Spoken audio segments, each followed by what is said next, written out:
Bismillahirrahmanirrahim. Assalamualaikum warahmatullahi wabarakatuh. Ini jawaban undangannya, jawaban salamnya nggak kedengeran ya. Belum makan malam mungkin ya. Assalamualaikum warahmatullahi wabarakatuh. Bapak Ibu, mari kita mulai pengajian kita malam hari ini dengan bersama-sama membaca basmalah. Bismillahirrahmanirrahim. Asyhadu an la ilaha illallah wa asyhadu anna Muhammadar Rasulullah. Raditu billahi rabba wa bil islami dina wa bi Muhammadin nabiyya wa rasula.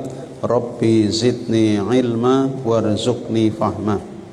Amin ya rabbal alamin. Alhamdulillahi rabbil alamin wal aqibatu lil muttaqin wala udwana illa 'alal zalimin. Asyhadu an la ilaha illallah al malikul haqqul mubin wa asyhadu anna Muhammadan abduhu wa rasuluh al mab'uutsu rahmatan lil alamin. Allahumma shalli wa sallim ala nabiyyina Muhammadin wa ala alihi wa ashabihi ajmain, amma ba'du. Bapak Ibu yang baik yang dimuliakan Allah, mari kita selalu bersyukur kepada Allah Subhanahu wa taala atas segala nikmat yang telah dilimpahkan kepada kita sekalian.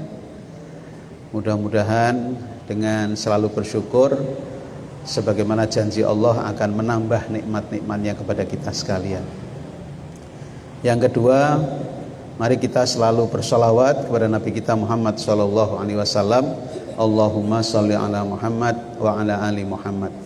Mudah-mudahan dengan selalu bersolawat kita selalu ingat Rasulullah. Pada saatnya kemudian kita semakin mencintai beliau dengan mengamalkan ajaran-ajarannya dalam kehidupan kita sehari-hari. Nah Bapak Ibu yang baik yang dimuliakan Allah, malam hari ini saya akan menjawab ini. Ada pertanyaan ya yang ditujukan ke saya tentang undangan tahlilan. Gimana Pak kalau saya diundang tahlilan? Sebaiknya datang apa enggak datang?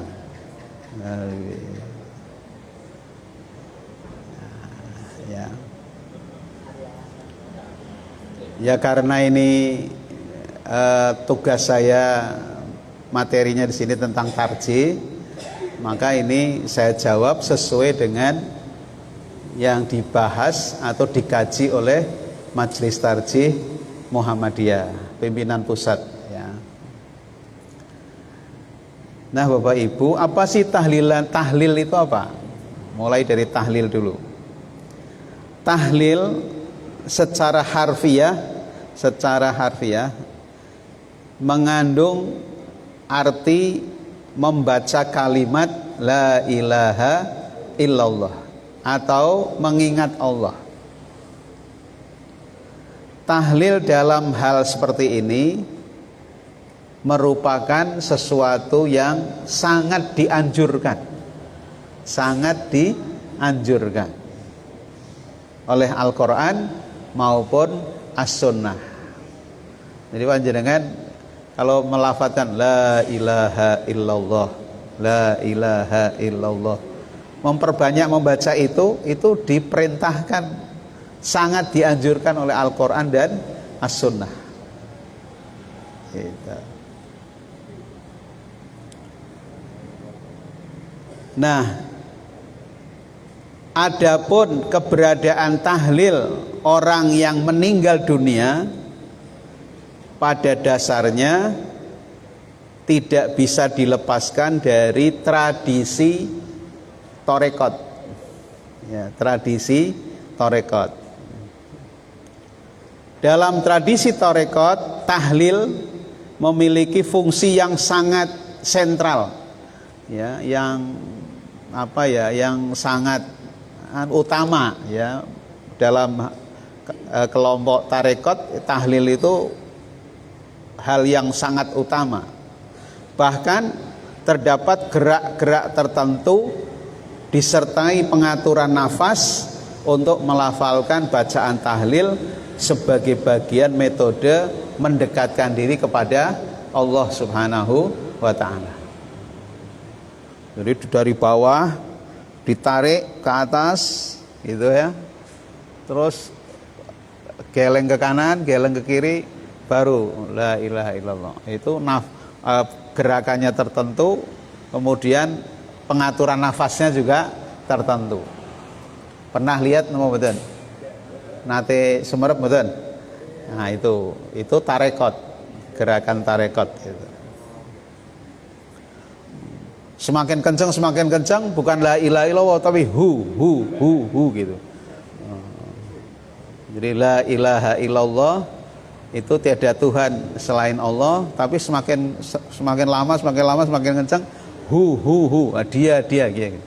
Jadi hu itu kan mewakili, menurut mereka mewakili itu dia Allah gitu. Ya. Itu dalam tradisi tarekot. Di Pekalongan memang jarang. Ya, di Pekalongan jarang. Kalau di Cirebon, saya dulu 5 tahun di Cirebon itu banyak kelompok tarekat. Ya.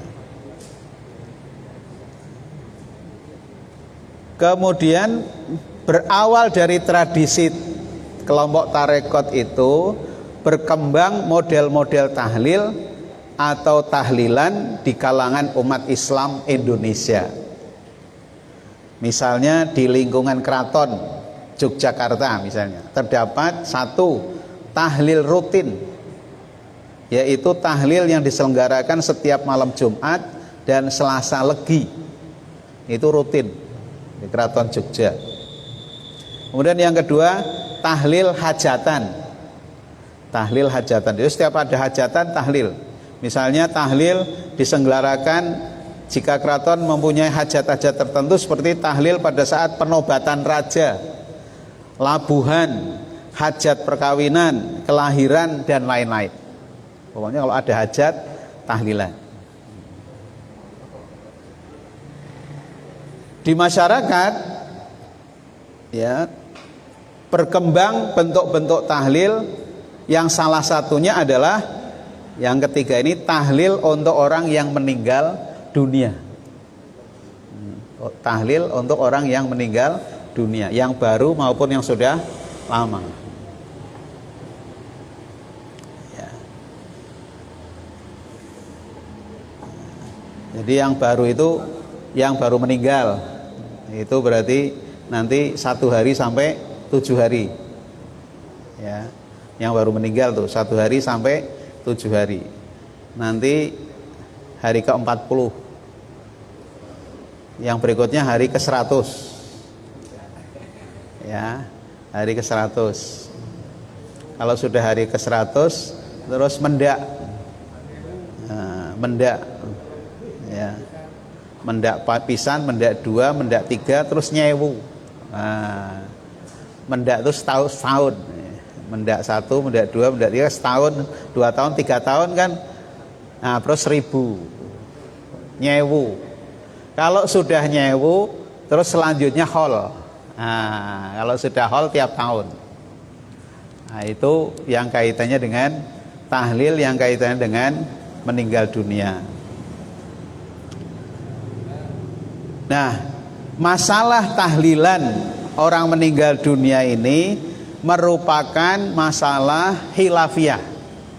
Ada perbedaan pendapat ya di kalangan para ulama. Jadi ada perbedaan pendapat di kalangan para ulama. Di kalangan para pendukung gerakan Islam pembaharu tajdid yang berorientasi kepada pemurnian ajaran Islam seperti Muhammadiyah, sepakat memandang tahlilan orang yang meninggal dunia sebagai bid'ah. Sebagai bid'ah yang harus ditinggalkan karena tidak ada tuntunannya dari Rasulullah Shallallahu Alaihi Wasallam. Ya, sangat jelas ini Muhammadiyah di sini sangat jelas bid'ah. Ya. Nah. Kemudian tradisi selamatan tahlilan 7 hari, 40 hari, 100 sampai nyewu untuk orang yang meninggal dunia sesungguhnya merupakan tradisi agama Hindu dan tidak ada sumbernya dari ajaran Islam.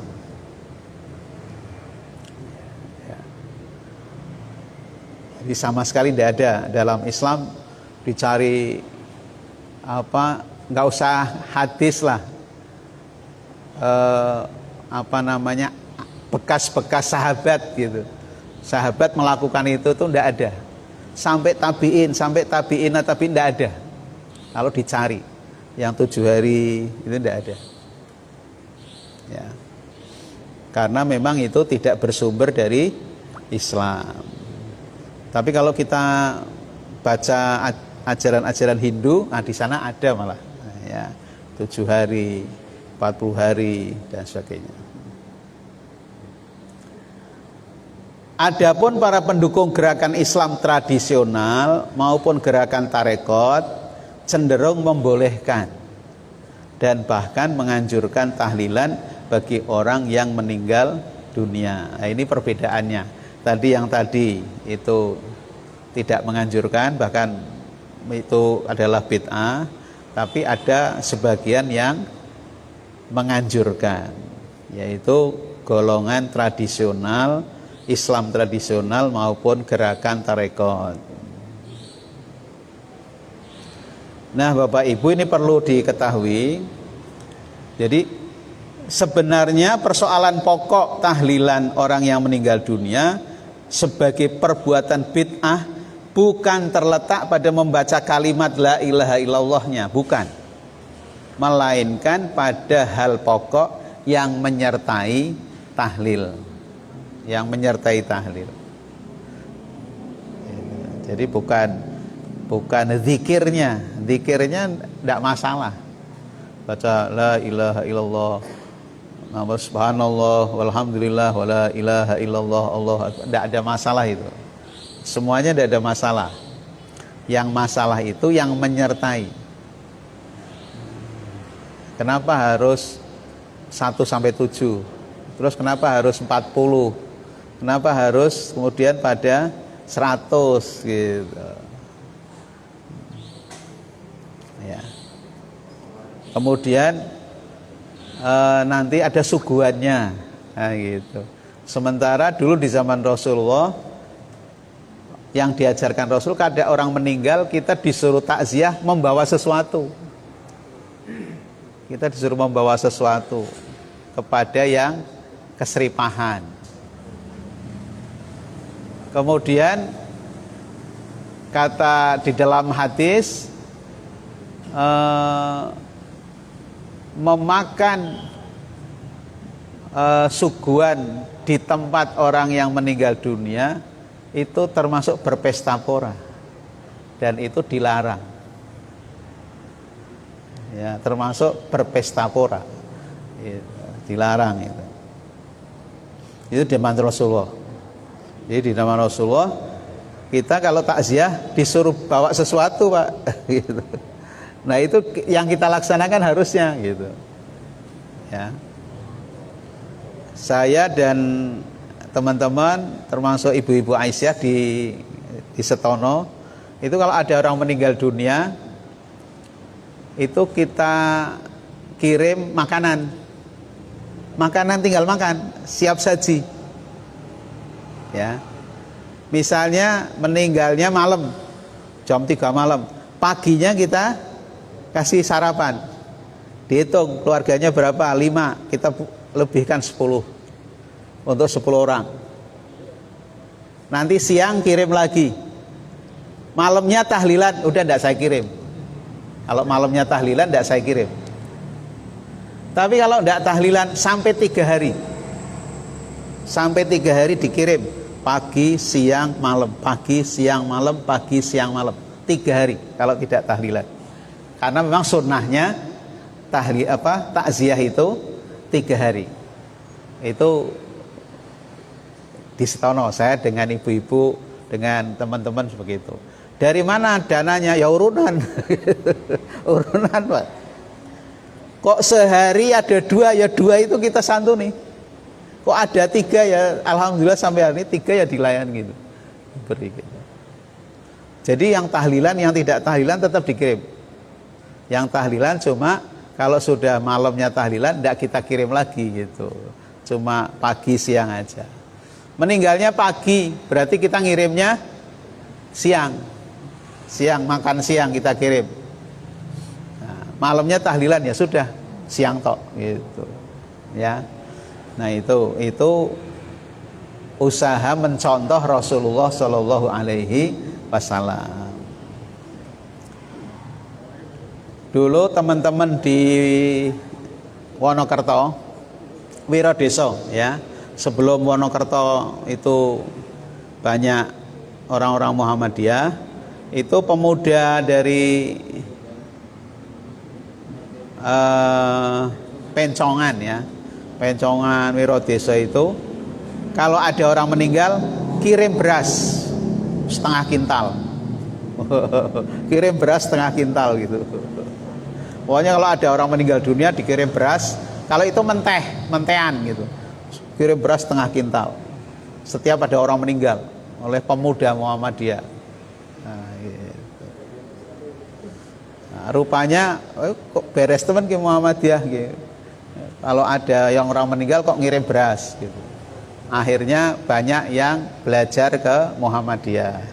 Akhirnya Wonokerto sekarang banyak Pak Muhammadiyah.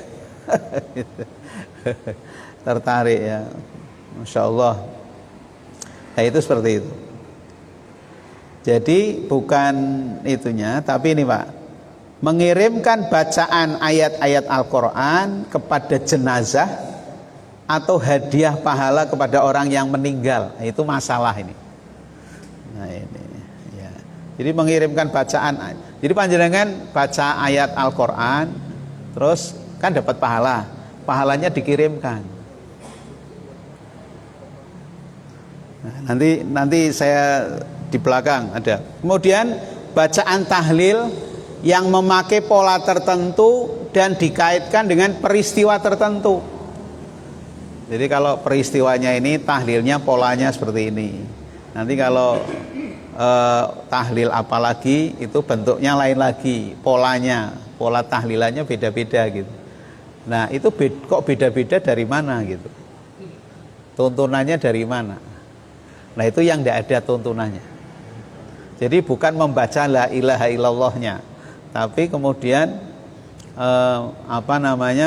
pola zikir untuk hal-hal tertentu, tahlilnya tertentu lah itu yang jadi masalah itu. Kemudian termasuk ngirim pahala bacaan. Ada yang bilang kirim pahala tidak sampai. Kata siapa? Pasti sampai katanya. Nah buktinya Pak, tidak kembali gitu. Dikirimkan terus tidak kembali, berarti kan sampai. Di masyarakat itu macam-macam. Ya. Nah ini Pak, beberapa argumentasi bagi yang menolak tahlilan. Satu, ya, mengirim hadiah pahala untuk orang yang sudah meninggal dunia tidak ada tuntunannya dari ayat-ayat Al-Quran maupun hadis Rasulullah Sallallahu Alaihi Wasallam. Ketika tidak ada tuntunannya, maka harus dipegangi adalah sabda Rasulullah Sallallahu Alaihi Wasallam. An Aisyata anna Rasulullah Sallallahu Alaihi Wasallam qol man amila amalan laisa alaihi amruna fahuwa raddud. Rawahu Muslim, Ahmad. Hadisnya sahih. Dari Aisyah diriwayatkan bahwa Rasulullah SAW bersabda, barang siapa yang mengerjakan sesuatu perbuatan agama, ya, perbuatan yang kaitannya dengan agama, yang tidak ada perintahku untuk melakukannya, maka perbuatan itu tertolak.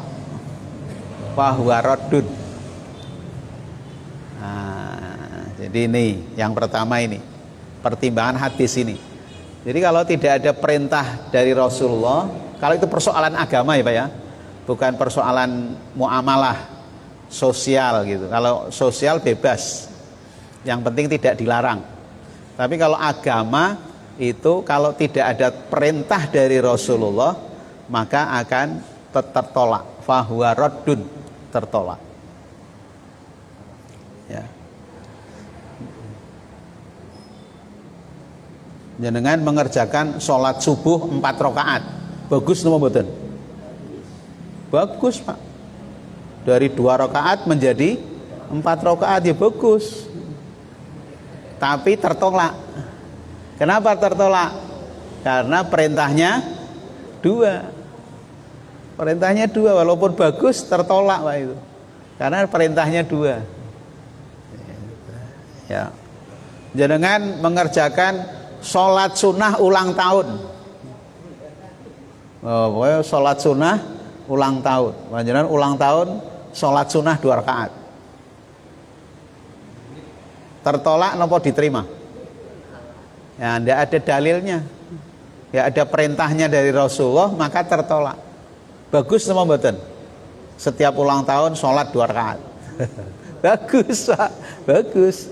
Tapi karena agama harus ada perintah dari Rasulullah. Seperti itu. Ya. Kalau tidak ada perintah Rasulullah, ditolak. Kemudian ada hadis lagi yang menegaskan begini. Oh ini Bapak Ibu sudah hafal ini hadis ini. Ya. Jadi idza matal insanu qata'a anhu amaluhu illa min salasin. Illa min shadaqatin jariyatin au ilmin yuntafa'u bihi au waladin sholihin yad'u lahu. Rawahu Muslim. Orang yang meninggal dunia itu putus amalnya. Amalnya putus. Hubungannya dengan dunia putus. Kecuali 3 yang tidak putus. Yang tidak putus apa? Sedekah jariyah.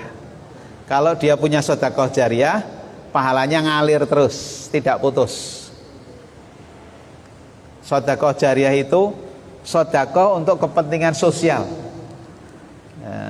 Sedekah untuk kepentingan sosial itu namanya sedekah jariyah. Kalau tidak sosial namanya bukan jariyah.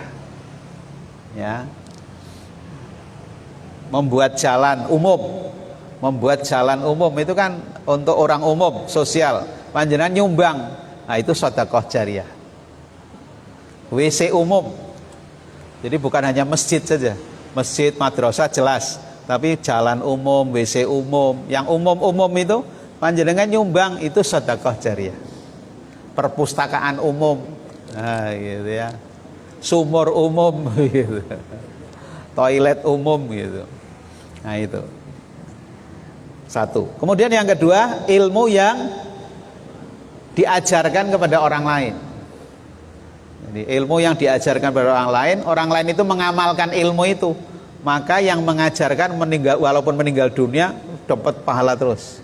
Kemudian orang yang diajari ini ngajari lagi sama orang lain, nyambung terus. Wah, ini pahalanya ngalir terus. Masya Allah. Maka berbahagialah jadi guru. Jadi guru itu, Masya Allah itu, ya, luar biasa. Pahalanya ngalir terus. Nanti muridnya jadi guru, ngajari lagi kan? Muridnya lagi jadi guru lagi. Wah, guru yang pertama itu pahalanya ngalir terus itu Pak. Masya Allah. Nah, panjenengan yang tidak profesi guru, usaha ngajari orang Pak. Nanti satu orang ini ngajari orang lain. Apa saja, tidak harus agama kalau ini. Apa saja, masak misalnya, ibu-ibu misalnya pinter masak, ngajari orang lain masak. Kemudian orang lainnya diajari itu ngajari lagi anaknya, gitu, ngajari lagi anaknya, masa pinter masak, itu dapat pahalanya ngalir terus itu. Jadi tidak harus agama kalau ilmu. Yang penting jangan ilmu maksiat saja. Kemudian yang ketiga, wa waladin sholihin yad'ulahu, anak soleh. Panjenengan punya anak soleh, mendoakan, oh itu pasti diterima. Pasti diterima Allah, tidak putus, pasti diterima Allah. Masya Allah. Maka kalau punya anak soleh itu luar biasa, investasi akhirat. Ya, anaknya berdoa, Robbighfirli wali walidayya warhamhuma kama rabbayani shaghira. Ini doa ini masih hidup atau sudah meninggal sama. Orang tuanya masih hidup ya doanya itu, sudah meninggal ya doanya itu. Ya. Kemudian yang kedua, terdapat ayat-ayat Al-Quran yang menegaskan bahwa manusia hanya akan mendapatkan apa yang telah dikerjakannya sendiri.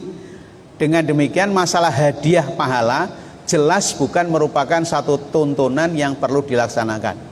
Ayatnya surat An-Najm ayat 39. Wa alaisa lil insani illa ma sa'a. Dan bahwasanya seorang manusia tiada memperoleh selain apa yang telah diusahakannya. Jadi kalau tidak ada usaha waktu masih hidup, ya nggak akan dapat. Yang diusahakan baik, ya akan dapat balasan kebaikan. Yang diusahakan tidak baik, ya akan dapat balasan tidak baik. Itu. Kalau kirim hadiah, wis waktu neng donyane umbrus pas sugih. Donge meninggal ahli warisnya ngundang 1000 wong tahlilan. Kirimke pahalane. Penak, Pak. Terima pahalane ngono. Enak mboten? Enak. Lah sing ra duwe melas. Sing ra duwe melas. Nyembelih sapi, waktu sembelih sapi untuk makan-makan, yang ngirimkan doa, gitu, yang mengirimkan doa, Pak. Tidak hanya 7 hari, 40 hari kalau perlu. Wah, itu pahalanya kan dikirimkan luar biasa, itu banyak sekali. Tapi waktu di dunianya sholat aja enggak gitu, pripun kira-kira? Jenengan setuju napa mboten? Dari segi logika gitu. Ya, nah, Al-Quran sudah jelas wa alaisa lil insani ma sa'a. Manusia tidak akan dapat apa-apa kecuali yang diusahakan. Yang diusahakannya banyak, insya Allah dapat banyak. Yang diusahakannya sedikit, dapat sedikit. Tidak berbuat dosa, yang tidak akan dapat siksaan. Kalau dia berbuat baik, pasti dapat pahala. Seperti itu nanti. Kemudian ayat Al-Quran surat As-Sur ayat 21. Wama apa nih? Terlalu kecil tulisannya, saya tidak mampu ini. Wama alatnahum min amalihim min syai'in kullu amrim bima kasaba rohin. Ya. Wama alatnahum, ya. Kami tidak mengurangi sedikit pun pahala amal kebajikan mereka setiap orang terkait dengan apa yang dikerjakannya. Jadi Allah tidak akan mengurangi sedikit pun, ya, yang terkait dengan apa yang diusahakan. Terus di dalam Al-Baqarah 286, la yukallifullahu nafsan illa wus'aha. Manusia itu Allah tidak membebani seseorang kecuali menurut kesanggupannya. Baginya ada sesuatu pahala dari kebajikan yang diusahakannya, dan terhadapnya ada pula sesuatu siksa atas kejahatan yang diperbuatnya. Nah, tadi. Jadi kalau dia berbuat baik, ya dapat pahala. Kalau dia berbuat jelek, ya dapat siksa dari Allah. Allah tidak membebani seseorang kecuali menurut kesanggupannya. Tuh. Yang berikutnya, wala taksibu kullu nafsin illa 'alaiha wala taziru waziratun wizra ukhra. Setiap orang yang berbuat dosa, dirinya sendirilah yang akan bertanggung jawab. Seorang tidak akan memikul beban dosa orang lain. Kalau bisa kirim pahala, ya bisa kirim dosa. Jenengan tak kirimi dosa kersa napa mboten? Maka kata Allah itu, ya kalau dia tidak berbuat dosa, walaupun dikirim dosa, ya tidak akan dapat. Gitu. Kalau dia tidak berbuat baik, dikirimi pahala juga nggak akan dapat. Karena yang akan diberi yang pernah dilakukan selama di dunia. Wala taziru waziratun wizra ukhra. Seseorang tidak akan memikul beban dosa maupun pahala orang lain. Nah, sekarang menjawab pertanyaan, Bagaimana menyikapi undangan tahlilan kematian? Satu, sikap yang terbaik minta izin untuk tidak hadir. Nah, ini yang terbaik. Minta izin. Nyuwun sewu, nyuwun maaf kula mboten saged menghadiri. Ya gitu. Ini sananya paham. Oh Muhammadiyah gitu. Oh Muhammadiyah gitu. Paham gitu ya. Kalau misalnya tanya, ya dijawab saja. Paham agama saya tidak membolehkan, gitu aja.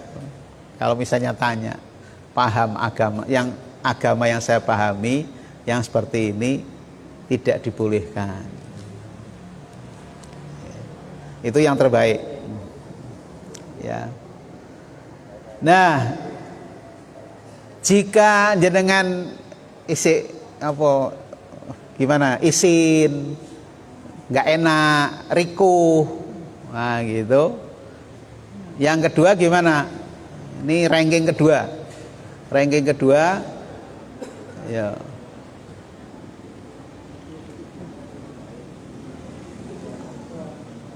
Gimana Pak? Datang tapi pasif. Datang tapi pasif. Jadi datang jaga wis ora usah melu-melu. Gitu, ya. Jadi jika hal di atas tidak mungkin dilakukan dan harus menghadiri tahlilan untuk menghormati yang mengundang, menjawab pertanyaan kedua, maka hendaklah Bapak bersikap pasif. Jadi teko tapi antang bae. Nggak usah ikut-ikutan. Gitu ya.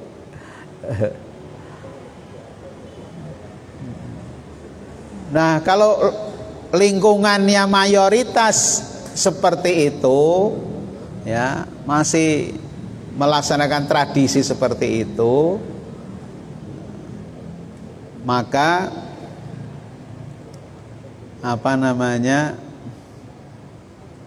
yang terbaik bagaimana? Ya, panjenengan lah yang tahu kondisinya. Ya. Sebaiknya datang apa tidak, gitu aja. Ya. Ya. Itulah Bapak Ibu jawaban Majelis Tarjih. Ini bukan jawaban saya ini. Jawaban Majelis Tarjih pimpinan pusat Muhammadiyah berkaitan dengan undangan tahlilan. Mudah-mudahan bisa dipahami. Ya. Yang penting Muhammadiyah di masyarakat tidak usah heboh Pak, tidak usah heboh. Orang bener ki, tidak usah ngomong begitu, tidak bener, tidak usah. Panjenengan tidak usah mengamalkan saja. Nah kalau diundang tadi nyikapinya gitu. Tapi tidak usah gembor-gembor kira bener, nggak usah begitu. Ya, tidak usah menyalahkan. Ya, tidak usah menyalahkan.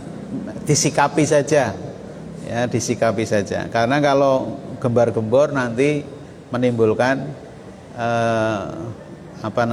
tidak enak di masyarakat. Saya kira itu Bapak Ibu yang bisa saya sampaikan malam hari ini. Terima kasih atas perhatiannya. Mohon maaf atas segala kekurangannya.